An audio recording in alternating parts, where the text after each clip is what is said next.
아, 아, 졸려. 안녕하십니까? 이제 10월 10일 금요일입니다.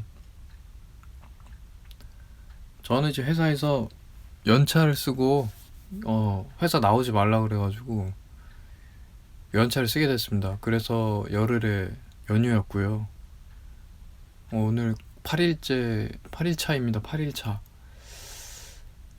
너무 금방 갔습니다. 연휴가 너무 금방 갔어요. 그래서 이것저것 뭘 좀 하고 싶었는데 다 거의 못했습니다.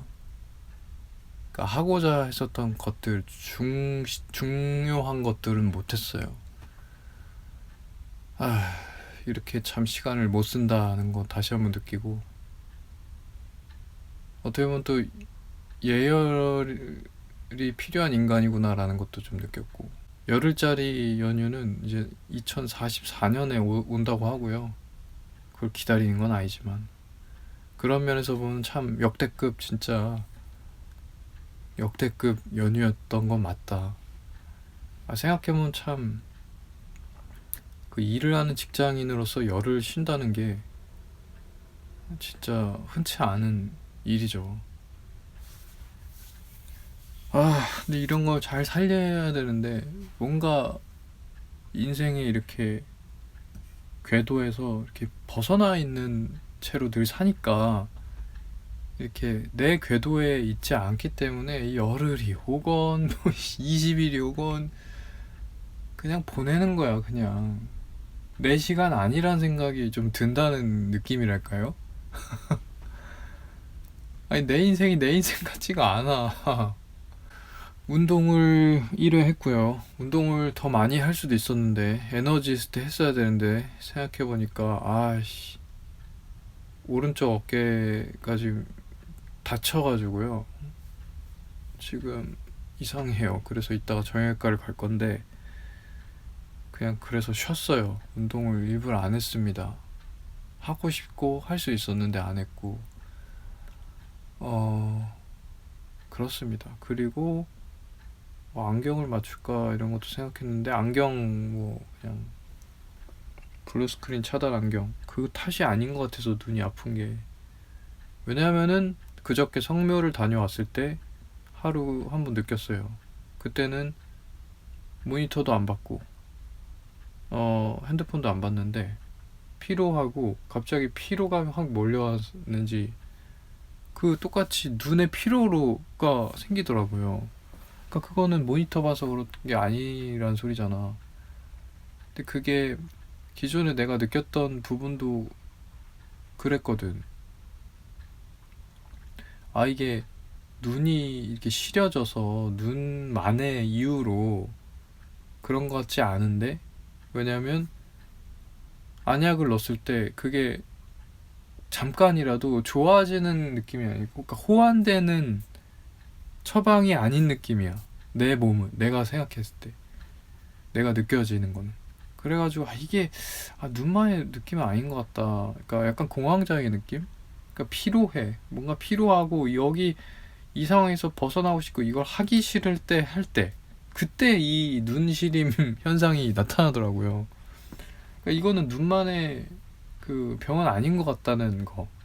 그러니까 다른 원인에서의 결론이 눈인 것 같고, 그러니까 눈이 원인이 된 것 같지가 않은 느낌. 음. 그래가지고 블루스크린 안경 그냥 살까 하다가 이것도 괜히 또 헛돈 쓰는 것 같은 거야. 그래가지고 이거는 보류 이렇게 됐고, 그 다음에 독서를 했습니다. 짝짝짝. 독서 하나 해가지고 하는 게 그거 하나가 나를 이렇게 좀 명분 있게 살게 한다 할까? 독서라도 안 했으면 어떻게 했을 뻔했냐 진짜. 독서도 뭐 엄청 잘하고 있는 건 아닌데 그냥 합니다. 이거라도 해야지 하면서 키메라의 땅 요거 2권짜리 소설 요거 9월 달부터 보던 거 연휴 기간에 완독을 했고요. 그 다음에 김초엽 작가의 양면의 조개 껍질 그거를 이제 시작했습니다. 그래서 첫 번째 챕터 단편 소설을 봤어요. 오디오 소설을 보고 있습니다. 이것도 눈 신경 쓰느라고 독서도 엄청 온전히 못하고 있어. 아무튼 그렇고요. 키메라의 땅은 1권보다는 2권이 더 재밌었고요. 뭐 전반적인 총평이나 정리를 하자면 진화 생물학자 알리스라는 사람이 인류가 이제 멸망할 것을 대비해서 조금 더 고차원의 기능을 탑재한 인류를 만들어 보고자 유전자 연구를 하고 있었고, 그래서 생각했던 3가지 종이 박쥐와 인간의 혼종, 두더지와 인간의 혼종, 돌고래와 인간의 혼종, 이렇게 해서 6회공을 버전을 만든 거죠. 그래서 걔네를 이제 실제 탄생을 시킵니다. 그래가지고 얘네가 어떤 모습이 되고 어떻게 자라나고 요 안에서 어떤 일이 벌어지는가를 담은 소설이에요. 소설의 목적은 뭐였냐면, 작가가 얘기하기를 현재 유전자 조합이 연구가 지속적으로 세계 국지적으로 다 이루어지고 있는데, 이게 실제 이루어졌을 때 어떤 모습일까를 한번 상상해 본 거다. 요게 핵심이고요. 그리고 이제 소설을 쭉 봤을 때의 결론은 뭐냐면, 조심하자. 우리가 지금 예측을 하잖아요. 그러니까 우리가 예측한 범위에서의 유전자 조합을 한다 이거야, 우리는. 근데 결국에는 걔네가 생명체잖아요. 그러니까 그냥 오브제가 아니잖아. 그러니까 생명체이기 때문에 이 생명체는 나중에 어떻게 될지 모른다는 것이 핵심, 결국에는 얘기가 돼요. 이렇게 전하고자 하는 메시지가 됩니다. 그래서 그걸 보면은 확실히, 그러니까 되게 조심스럽게 해야 된다는 생각이 들어요. 유전자 연구 이런 것들, 그리고 한 종을 탄생시키고 이런 것들에 대해서 너무 가볍게 생각하면 안 된다. 그리고 지금의 연구는 좀 가볍게 생각하는 측면이 있겠다는 거.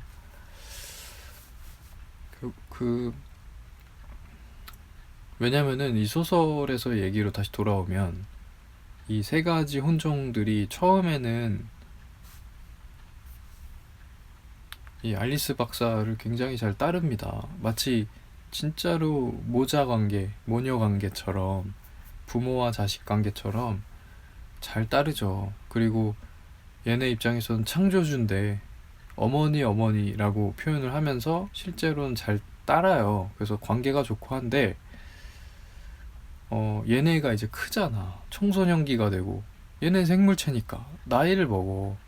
알리스 연구자, 그 학자는 계속해서 나이가 들면서 이제 저물어들게 되고, 얘네 새 종은 점점 커서 사회의 주류층이 되는 거죠. 그리고 그 안에서는, 그 과정에서는 얘네가 번식을 해서 한마디로 군락을 이루고 어떻게 보면 나라를 각각이 이루게 되는 거죠. 그래서 나중에 그렇게 되는데, 얘네가 거기서부터, 그 즈음부터는 시나리오에 전혀 없는 결론들로만 자꾸 나는 거예요. 얘네가 실제로 지들끼리 싸우게 되고, 싸우는 게 토닥토닥 하는 게 아니고 실제 나라와 나라의 전쟁처럼 사륙을 하고 살인을 하고 계속 이렇게 돼요. 그리고 그럼 얘들과 인간의 관계는 어떻게 될까? 우리 인간의 입장에서는 지금 유전자 조작하고 이런 것들이 우리한테 이로운 것을 전제하고 하는 행위잖아요. 우리한테 해가 되는 것이 확정적이면 당연히 멈추죠, 연구를. 이건 뭐 AI 연구도 다 마찬가지일 텐데, 이게 그런 미래인 것을 그러니까 아니라고 생각하고 전제하고 가정하니까 하는 거잖아. 근데 나중에 그게 확정적이지 않을 수 있다 이 얘기 하는 거예요. 나중에 그래가지고 얘네들이 인간을 나중에 배척한다고. 나중에 인간을 몰살시키고 만국박람회 옛날에 하던 것처럼 박람회 박물관에 쳐 넣어가지고 막 그냥 인류를 그런 취급을 한다고 나중에. 그리고 디거들은 나중에 인간을 아주 그냥 원주민 그 뭐지 그거 이렇게 노예촌으로 그냥 만들어 놓고 관리하고 이 정도 관계로 전락하게 되고 지들끼리도 싸우고 인간이랑도 싸우고 이렇게 돼. 그리고 나중에 이권에서의 최후 반전은 뭐 엄청 드라마틱한 건 아닌데 이 노틱의 1세대 그 직접 유전자 조작을 처음 시행해서 나온 첫 번째 그 혼종이었던 포세이돈, 돌고래와 인간의 혼종. 걔가 자기 자식한테 쿠데타 당해서 살해당해요. 그거야말로 상상할 수 없는, 그러니까 소설을 쭉 읽다 보면 상상할 수 없는 일. 그러니까 인류의 역사에서는 흔히 있었던 일인데 그 소설 속 그 세계관에서는 그런 일이 있을까라는 생각까지는 못하는 흐름이거든. 왜냐하면 결국에는 1세대 걔네들끼리 어떻게 화해를 할까 혹은 어떤 관계를 맺을까 얘네들끼리. 그리고 이제 그 우리 알리스 학자랑 얘네 새 혼종이랑 어떻게 화합하고 어떻게 또 풀어나갈까 얘네 그 문제를 여기에 초점이 맞춰져서 진행되다 보니까 얘가 자식한테 살해를 당할 거라고는 상상을 못해. 그러니까 얘네끼리는 똘똘 뭉칠 거라는 것이 약간 가정된 채로 보게 되거든. 얘네 노틱들끼리는 화합이 되고 인류와 갈등을 하든지 뭐 이렇게 다른 혼종들이랑 갈등을 하든지 이런 거에 초점을 맞춰져서 쭉 보다가 알고 보니까 얘네 안에서의 쿠데타는 상상을 못하는 건데 있을 수 있는 일이잖아. 그러니까 이게 그렇게 자꾸 화두를 던지는 거예요. 요 작가가. 그런 식으로 하면서 일종의 조금의 뒤통수를 가미를 하면서 옛날에 우리 베르베르가 잘했었던 방식들 소설에서 자꾸 뒤통수 치면서 반전을 주고 우리의 모습을 돌아보게 되고 전혀 우리와 상관없는 시공간의 캐릭터들을 가지고 얘기하다가 그 모습이 결국 우리의 모습이 되고 이런 막 그 혼란스러운 것들을 막 적극적으로 활용하면서 재미를 주던 그 방식 그대로 하는 거죠. 근데 이제 엄청 그렇다는 건 아니고 옛날 작품들처럼 그런 건 아닌데 그래도 향은 가미했다. 그런 거. 아무튼 그렇습니다. 그리고 막판에는 이제 도마뱀과 인간의 혼종을 막판에 만들어내는 것도 약간의 반전이죠. 그러니까 세 가지 혼종을 그 어떤 시점에 딱 만들어 놓고 굉장히 많은 시간이 지나요. 걔네가 장년이 될 때까지. 혼종 애기, 1살짜리 애기들이 장년이 될 때까지 그냥 그 세계 그 쭉 간단 말이야. 그러다가 아니 그러고 보니까 종이 세 개로 만들었다고 뭐 이게 끝이라는 법은 없잖아. 생각해보니까 그런 거야. 그래가지고 그 알리스 박사가 마지막에는 그 도마뱀 혼종을 또 만들어내서 결국은 걔가 알리스 박사를 구해내죠.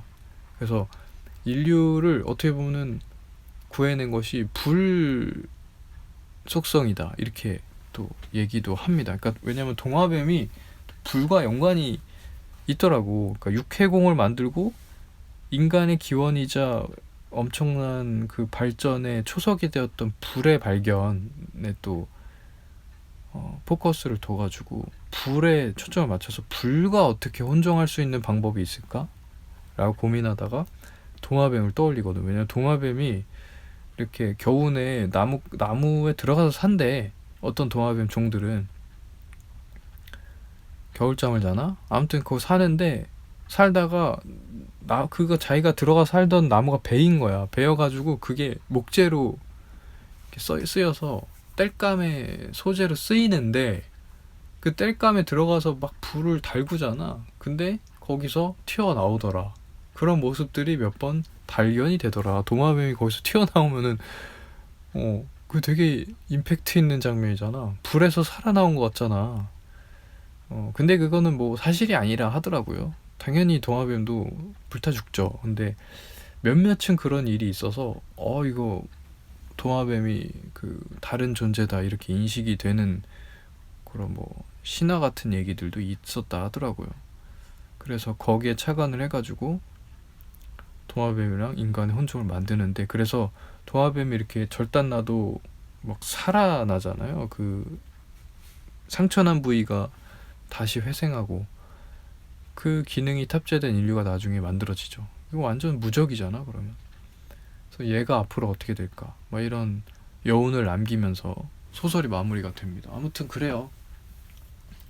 그래가지고 화두를 던졌다. 그리고 실제로 그쵸, 아까 처음에 말했지만 소설의 목적이 지금 연구되는 여러 가지 유전자 조합 그 실험들이 조심히 해라, 이게 이제 나중에 어떻게 될지 모르는 거다, 이런 거를 미리 한번 간접적으로 샘플 이렇게 시뮬레이션 돌려가지고 보여준 그런 의미가 있는 소설이었다고 보입니다. 초기 작품이었던 뭐 개미, 신, 뭐 이런 것들처럼, 고양이, 파피용 이런 소설들처럼 엄청 드라마틱한 반전을 기대했다면 그런 반전은 있지는 않은 소설이고요. 다만 지금의 유전자 이렇게 연구들이 실제로 성공을 하고 그게 현실 세계에 영향을 미칠 정도의 사건이 된다면 어떻게 될까? 그 이유는 그런 상상을 해본 시뮬레이션 소설입니다. 그래서 소설의 완전 첫 문장이, 지금 이 소설은 당신이 이 글을 본 정확히 5년 후에 일어난다, 이렇게 써 있거든요.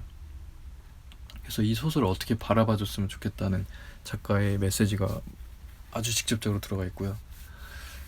그렇습니다.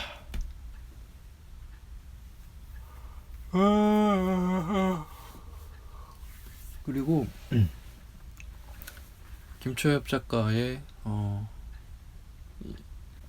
양면의 조개 껍데기, 요거 이제 첫 번째 단편을 봤는데, 거기서는 또 이것도 시뮬레이션 소설인데 아주 발칙한 상상인 거죠. 인류의 피부가 다른 재질이었으면 어땠을까 라는 상상에서 출발한 소설입니다. 그래서 뭐 제가 이 소설을 뭐 온전히 이해한 것 같진 않은데, 그냥 간략히 제가 요 보고 느낀 거는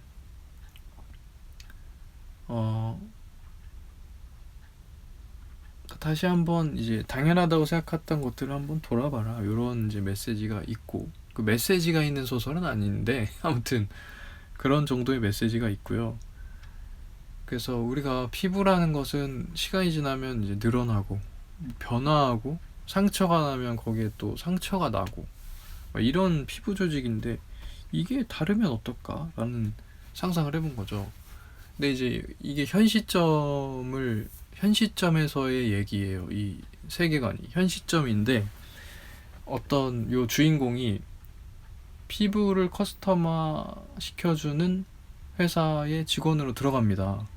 근데 그 회사에는 사장이랑 요 주인공 직원 둘이서 일하는 회사인데, 지금 마치 이렇게 뭐 타투를 엄청 한다든지, 혹은 좀 지나치다 싶을 정도로, 혹은 좀 아무 생각 없이 너무 단편적으로 자기를 커스터마해서 드러내고 보여주는 것에 익숙한 사회 분위기잖아요. 근데 그게 조금 하나만 비틀어서 생각하면 진짜 생각 없어 보이고 이런 경우도 있잖아요. 그래서 아니나 다를까 이렇게 만약에 지금 시점에 우리 피부를 커스터마해서 다른 재질의 무엇으로 바꿔준다 이런 회사가 나온다 치면은 그럴 것 같아. 실제로 사람들이 아무 생각 없이 막 유리로 만들 것 같아. 뭐 그런 또라이 같은 사람이 있을 것 같단 말이야. 그래서 아니나 다를까 이 소설 속에서 그런 몇몇의 또라이들이 커스텀화 하려고 고객으로 많이 옵니다. 그런 이제 풍경도 잠깐 이렇게 좀 비유적으로 보여주고요. 지금도 이럴 거야. 근데 이제 타투는 타투인데, 타투하면 끝인데, 피부는 얘기가 다르지. 피부는 기능을 해야 되는 거잖아요. 그러니까 그러니까 내부의 장기나 신체를 조직하고 있는 그것들과 호환이 돼야 되고, 피해를 가하지 않아야 되는 것이고, 그리고 외부에서의 자극으로부터 보호돼야 되고, 그 다음에 그냥 공기와 접촉했을 때 이게 부패가 되지 않아야 되고, 여러 가지 기능을 해야 된단 말이죠. 이건 살아가는 문제니까요. 근데 거기에 이제 몇몇 커스텀을 신청하는 고객들은 아무 생각이 없는 거야. 그 중에 한 명이 이제 요 소설의 다른 주인공인 수부다니라는 캐릭터가 고객으로 한 명 오는 거죠. 그래서 이 소설은 단편이지만 이 수부다니의 정체 그리고 얘가 그로 인해서 겪었었던 일들을 이렇게 파헤치는 형식의 소설이고요. 그래서 나중에 얘가 왜 이렇게 했을까? 그러니까 그리고 무슨 일이 있었을까? 요거를 이렇게 하나하나 들여다보는 추적하는 형식의 소설입니다. 그래서 수부단이가 와서 요구하는 게 내 피부를 금속 재질로 만들어 달라. 그리고 내가 금속 이거 가져왔어. 요걸로 만들어줘. 그리고 그리고 단서로 아주 중요하게 단 게 꼭 부패해야 된다는 거예요. 부패하지 않아야 된다는 게 아니라 반드시 부패가 돼야 된다는 겁니다. 행여나 이거를 부패 안 되는 가공을 나중에 2차 가공을 하지 말아달라. 이거거든요. 그래서 얘가 주인공이 너무 궁금한 거예요. 얘가 아니 왜 부패가 돼야 되는 거지? 독특하니까. 원래는 고객이 이렇게 들고 오면 그냥 해주는 거 말아야 되는 거야. 그리고 왜 그렇게 해야 되는지 이유를 묻지 않는 게 이 회사의 규칙입니다. 근데 이제 규칙을 깨고 너무 궁금해서 물어본 거죠. 아니 왜 부패가 돼야 되는 거고 왜 금속으로 지금 피부를 만들고 싶은 겁니까? 물어보니까 그냥 얼버무려. 그냥 뭐 내가 하고 싶은 건데 뭐 이유가 필요한가요? 그냥 그렇게 하고 싶어서요. 이러고 맙니다. 그러고 돌아가는 거죠. 그래서 막 만들고 있는데 거기서 계속 이제 사건이 벌어집니다. 자꾸 경찰이 찾아오고 회사에 그리고 막 뉴스에 막 뭐가 보도되고 이런 건데 알고 보니까 얘가 이제 인조인간이었던 거예요. 인조인간이었고 그 인조인간으로 얼마 살다가 중간쯤에 인간화 시술을 받은 인조인간이었던 거예요. 그래서 겉에서 보면 지금 완전 인간인데 인간이 아니었던 거죠. 그리고 이렇게 얘가 어떤 되게 세계적으로 유명한 미술가가 있어. 예술가가 있는데 여자인데 얘랑 사랑에 빠지게 된 거예요. 그래서 둘이 커플 예술가로서 굉장히 잘 나가게 되고 그랬었던 적이 있었던 거죠. 그런데 이 애인 예술가 나중에 죽고 알고 보니 그 죽은 애인이 가장 공들여서 만들었었던 작품이었던 그 금속으로 나의 피부로 이식하고 싶었던 그런 상황이었던 거라서 그래서 그 소설에서는 정확하게 나오지 않지만 이제 몇 가지 이유를 생각해 볼 수 있는 거죠. 첫 번째는 예술가 애인을 기리는 마음이 있을 수도 있고 내 피부를 이식하면서. 그리고 두 번째는 얘네 둘이 좀 안 좋게 끝난 걸로 보여요, 이 소설 속에서. 그래서 내가 이겼어. 결국은 이것까지 소유하면서 내가 이겼어. 이걸 이 애증심 이런 거를 또 피부 이식하면서 이렇게 마음을 품었을 수도 있고, 세 번째는 세상에 지나친 관심 이런 거에 대해서 엿먹어봐라 이런 뉘앙스로 이렇게 피부로 금속을 아예 이식하면서 그냥 아예 비뚤어져 버릴 거다, 이런 마음도 있을 수도 있고, 네 번째는 얘는 이제 그 관계와 또 상관없이 인조인간이었잖아요. AI 인간. 그렇기 때문에 알게 모르게 사람들의 피부나, 그러니까 변화하고 사람들이 나이를 먹으면서 변하고 이런 것이 궁금했을 수도 있고 되게 부러웠을 수도 있다는 거죠. 그래서 우리가 피부가 이렇게 나이가 들면서 늘어지고 혹은 다치면 상처가 나고 이런 것들이 굉장히 자연스럽고 당연한 거고 혹은 불필요하다고까지 생각이 드는 요소들인데, 인간한테는, 이 AI 인간한테는 그 자체가 너무 살아있음 같이 느껴졌던 거죠. 그래서 너무 부러웠던 요소가 된 거죠, 오히려. 그래서 우리의 불편함인 누군가한테는 이렇게 참 그쵸, 그 자체로도 생명력을 느낄 수 있는 요소다, 이런 메시지가 있는 것 같기도 하고. 그래서 부패가 되고 싶었던 거야. 살아있음을 느끼고 싶어서. 그래서 이 결국에는 나중에 얘가 최수환이에요, 한국 이름으로. 수부단이가. 그 수부단이가 버킷리스트처럼 자꾸 얘기한 게 여름 휴가를 가서 바닷가에서 그냥 물에 담그고 싶다, 몸을. 이게 버킷리스트고, 거기서 핵심은 바닷가니까 피부가 이제 부패가 되잖아요. 금속 재질로 돼 있으니까. 그럼 나는 반드시 부패가 되고 싶다. 아주 여유로운 여름 휴가를 가서 시간의 그 흐름을 내 몸에 영향받아 가지고 부패하는 거를 느끼고 싶어. 감각하고 싶은 거지. 그래서 막판에 이제 수부단이가 나중에 죽은 걸로 나오는데, 알고 보니까 살아 있었고, 사진 한 장이 쓱 옵니다. 그 주인공 회사로 쓱 와가지고 봤더니만 수부단이가 살아 있었네. 살아 있었는데 잘 살고 있었네. 잘 살고 있다는 건 뭐예요? 자기가 버킷리스트로 생각했었던 것처럼 정말 어디 외지에 아무도 모르는 바닷가에 휴양지에 가서 금속인 피부를 바닷가에 이렇게 푹 담근 채 그 짓거리를 굉장히 오래 했던 모양이에요. 그래서 피부가 녹이 슬고 있어 이미. 그런 상태를 사진으로 보내왔던 거죠. 그래서 참, 얘가 참 잘 살고 있네. 부패되고 있지만 그것이 잘 살고 있음이네. 이걸 이제 주인공 혼자는 알고 있으니까 이렇게 쓱 미소 지으면서 소설이 끝나요. 그래서 방금 말씀드린 그런 부분들을 얘기하고 싶었던, 그러니까 하나의 뭐 강력한 메시지를 주고 싶었던 건 전혀 뭐 그런 건 아닌 것 같고, 어쨌든 피부가 다른 재질의 것이었으면 어땠을까라는 재밌는 상상과 거기서 이제 몇 가지 주인공으로 몰입할 수 있는 얘기거리, 추측하고 유추해 볼 수 있는 몇 가지 요인들, 그걸 추적하는 재미, 요런 단편이었습니다. 그래서 재밌네, 독특하네, 요런 생각을 했지요. 그렇습니다. 그렇게 이제 책은 두 권을 봤고,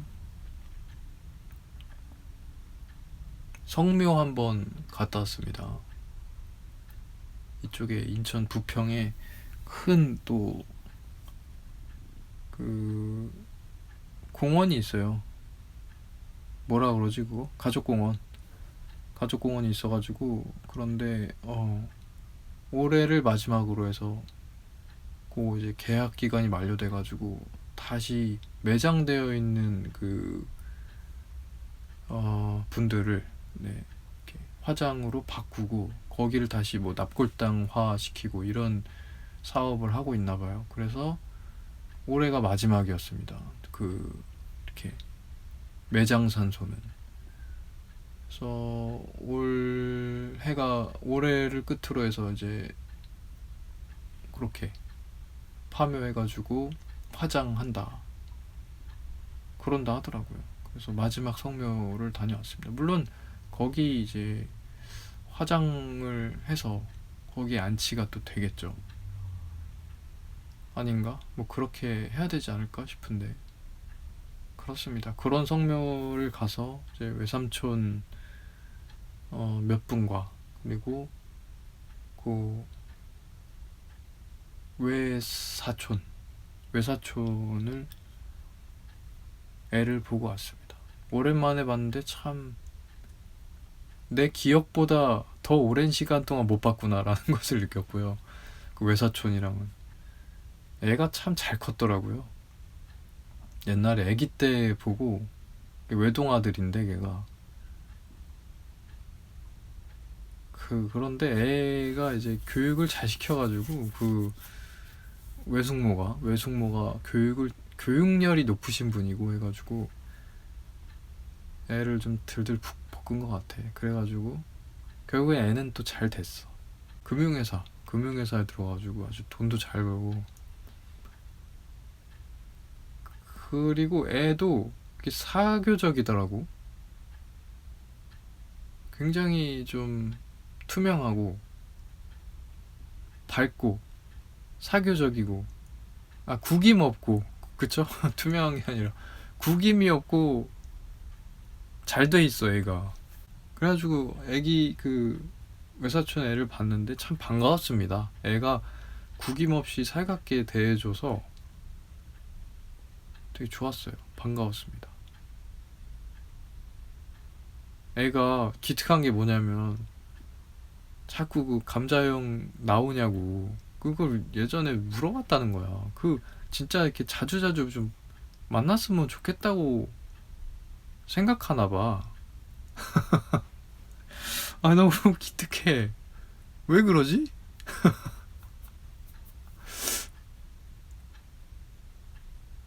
왜 그러지 애가? 오히려 예전에 걔보다 더 큰 외사촌 두 명이 있어. 그러니까 큰 외삼촌의 아들 두 명이 있는데 걔네들이랑 오히려 잘 놀았거든 애기 때. 근데 걔네는 이제 보아하니 그런 마음은 없는 것 같은데, 이게 감자형이랑 또 보고 싶어 이런 마음은 없는 것 같거든.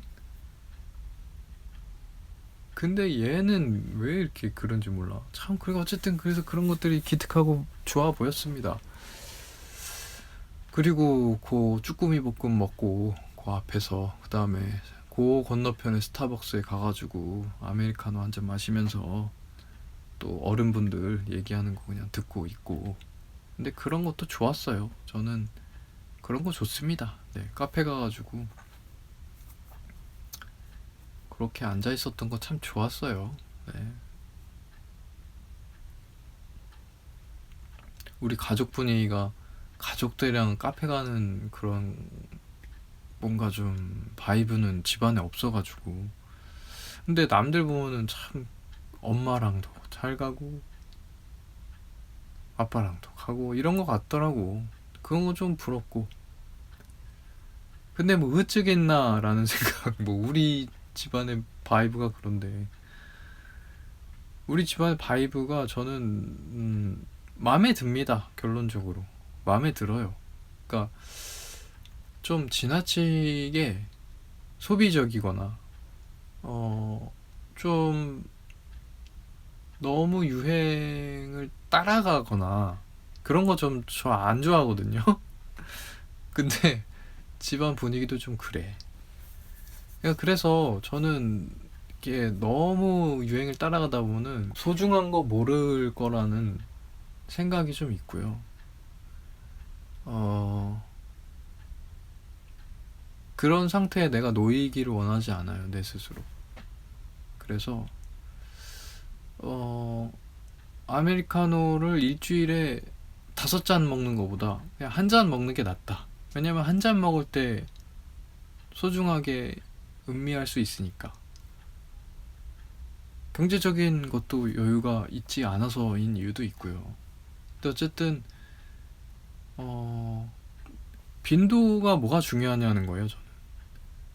그러니까 아메리카노를 5잔 먹으면 5번 더 행복한가? 그건 아니라고 생각하고, 그냥 일주일에 5번 먹는 것보다는 일주일에 한 번 먹어서 한 번 행복한 거, 그 행복함의 깊이가 깊은 거, 이게 더 좋다고 생각이 들어서 빈도를 오히려 조절하고 싶고요, 저는.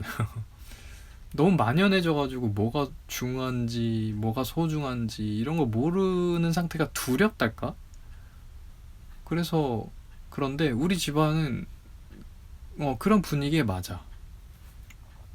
그래서 뭐 아니 때 되면 당연하다는 듯이 해외여행 가고 막 이래야 되는 분위기가 아니어서 난 그게 마음에 듭니다.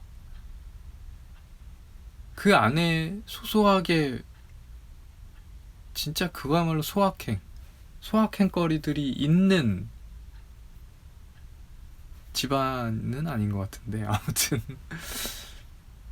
아무튼 이게 태기를 하자면 너무 지나치게 유행을 따라가서 할 거 다 하고 사는 그런 집안 분위기면은 저는 별로 내가 원하는 방향은 그건 아니고 오히려 그냥 소확행을 아예 안 챙겨더라도 그냥 그게 나아. 그렇습니다. 그래가지고 뭔 얘기가 되겠지. 그래서 이제 카페를 갔었는데 그 한 번이 좋았다는 거였고요. 모르겠어요. 이게 나중에 후회할 일인지 모르죠. 그렇습니다. 어쨌든 올해 추석은 열흘에 굉장히 긴 연휴였는데 뭐 생각보다 너무 금방 갔고요. 너무 생각보다 아무것도 못했어.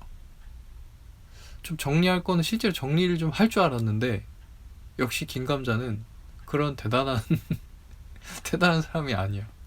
그런 위인이 아니야. 난 할 줄 알았어.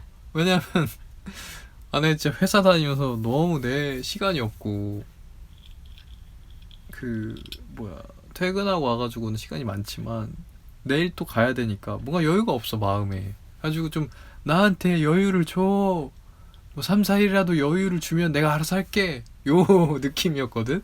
그래서 실제로 그거를 너무 몇 년간 바랬기 때문에 열흘이 주어졌을 때 그거를 진짜로 행할 줄 알았는데 의외로 전혀 그 바이브가 안 되더라. 근데 이게 내 궤도에서 벗어나 있느라 그런 거예요. 아까도 얘기했지만 그러니까 내 인생이라고 내 인생대로 쫙 살고 있는 느낌이 아니라서 내 시간인데 내 시간 같지 않고 나인데 나인 것 같지 않은 그런 인생을 살다가 열흘을 맞이하니까 이거 열흘을 효율적으로 못 쓰는 거죠. 그러니까 내가 내 안에서는 단계가 있는데 그 단계가 자꾸 해결이 안 된 채로 자꾸 밀리듯이 하루들이 나한테 와. 그러니까 열흘이 왔네. 그 열흘을 못 쓰는 거야. 선행돼야 될 것들 해결을 하는데 그 선행돼야 될 것들을 열흘을 좀 하려고 했는데 어쨌든 다 꼬여 있는 느낌이야. 그래서 열흘을 잘 못 썼다는 생각이 듭니다. 이제 와서 생각해보니 그렇습니다. 이거 핑계인가?